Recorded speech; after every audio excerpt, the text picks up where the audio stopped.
Good day mga kakalwas, mga kabendot, mga ka-DIY. So ayan, may pa-order tayo. In-install ko siya today. Kahapon yan ay, not today, kahapon, Sabado. Sa highway. Yan, dito po yan sa Bakahan, Barangay Galit, Tangka sa papuntang Bulacan po. Yan. So in-install ko siya. Natapos na, then testing. Testing po muna yung hangin. Ayan po siya. Naka-spring type po lagi. Yan po ay 3-in-1 fully automatic carwash bendo. So hindi po yan bantayin kasi nga po fully automatic. Hindi kagaya ng ibang carwash na lagi nyo kailangan i-check daily, kailangan nyo i-check daily. So yan po ay naiiwan ng matagalan. Yan po ay yan, time na yan ay ako ay nagte-testing ng hangin. Yan, tinesting ko na rin ng shampoo.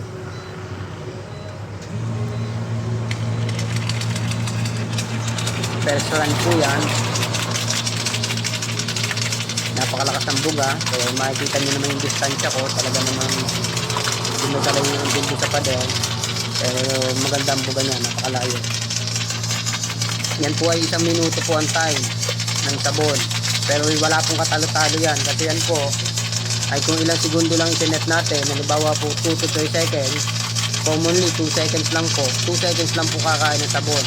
Hindi po siya yung habang nagrara ng foaming nyo o pansabon nyo ay kumakain ng sabon. So 2 segundo hanggang 3 segundo depende sa set nyo. Yun lang po kinain yung sabon. Kaya wala pong talo yan kahit pa yun 1 minuto. Kasi ang nilalabas lang naman po dyan ay yung na-accumulate na foam sa loob ng tank. Yung nilalabas niya lang. So yung pagdating naman sa consumption ng water ay napakatipid din. Kasi nga po yung bula lang naman ang nilalabas dyan. So yung bula ay tinutulak ng hangin palabas. Kaya ganun. So yan po, natapos na yung 1 minuto. Yung tubig na ang aking testing. So yan po yung water ay may stop button sa kaya pwede po stop yan. Anytime na gusto ko. So yan po, napakalakas din ang buga ng water mo. So yung mga time na yan, siyempre kailangan ko rin pong i-adjust yan. I-adjust ko po yan sa tamang pressure. Yung katamtaman lang po, hindi naman pwedeng sobrang lakas.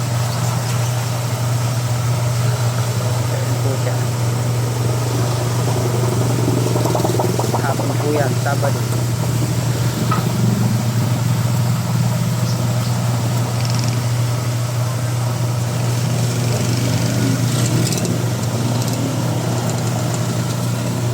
Ngayon ay 27 na. October. Kaya may sinunod po ako dyan na isa. Ngayong Sunday ko naman siya install. So pinagsama ko na lang sa isang video. Makikita niyo po sa kasunod na video nito. Pagpapatuloy po natin. Sa kabilang kanto naman po yun. So yung may-ari, shout out kay Sir Oman Alcantara. So dalawa po yung in-order niya yan. Tigkabila ang kanto. Kasi ito naman isa ay ibang lokasyon naman. Kahit pa hindi nagkakalayo sa preso, ito na po yung isa. Kahit wala naman problema kasi magkaiba po. Kasi itong isa ay sa Maharlika Highway po yung isa. Isa naman ay lang yung Pagdolong Quezon. Yan, Maharlika Highway po yan. So 2 kilometro hanggang 3 kilometro po ang distansya yun sa akin. So hindi po yung problema, hindi ko naman isipin na kakompetensya. Kasi magkaiba naman po aming lokasyon. Medyo malayo din naman kahit pa paano. So ayan, tinesting ko na dyan ang sabon.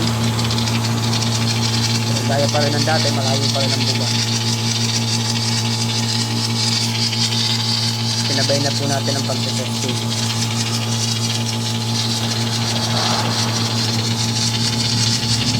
Mag-testing din po tayo dyan ng tubig para po may adjust sa tamang pressure ng tubig. Yun lang naman po yan. Pagka gusto nyo po mag-order ng fully automatic, PM lang po sa aking FB Messenger or YouTube channel, or ilalagay ko rin po cellphone number sa description ng video. So ayan po, 3-in-1 fully automatic car wash bendo po. 3-in-1 complete set po yan. 60,000 po ang presyo. Naka dual coin slot and 1 function. So napaka-alwan po. Yun po ang kagandahan nyo.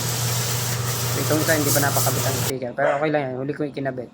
Yun lamang mga car wash, mga kabendo, mga ka-DIY. Salamat po. Please like and subscribe and click the bell. Thank you.